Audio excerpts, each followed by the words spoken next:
My quick response to school choice defunds public schools is that, well, if you're saying that, well, then you got to ask yourself, why do you believe giving families a choice would lead to the defunding of public schools? The answer to that is they understand that families are not satisfied with the product that they're getting in the traditional public school system, and they would leave in droves when given the option. That's a great argument for school choice, but my second response to that is that school choice doesn't defund public schools. Public schools defund families.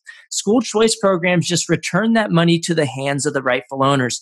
You would similarly never hear someone, it would be absolutely ridiculous for someone to say that allowing families to choose their grocery store defunds Walmart or defunds Safeway.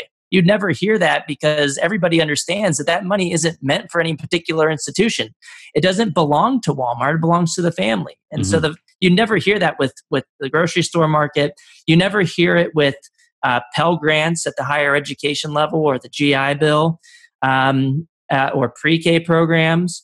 So I would similarly argue that, look, this funding is supposed to be for educating the child. That should follow them to wherever they're getting an education. It's not supposed to be for propping up and protecting a government monopoly. And then third, I have to really take down the myth because this is the biggest one. But the third response I have is that public schools, although they're funded based on enrollment counts, they're only partially funded based on enrollment counts. So like in Texas, for example, about 2/3 of the funding is based on the amount of students that you have in the public schools.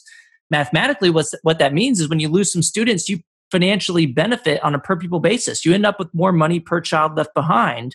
Just imagine if you left Walmart and started shopping at Trader Joe's, and Walmart got to keep 20 to 30% of your funding each week for groceries that they're not providing to you. Walmart would be happy about that. And I similarly argue that the public schools should be happy that they get to keep a lot of money even after students leave them to a school choice program or to a private school or to a charter school, or if they pull their children out for a homeschool option.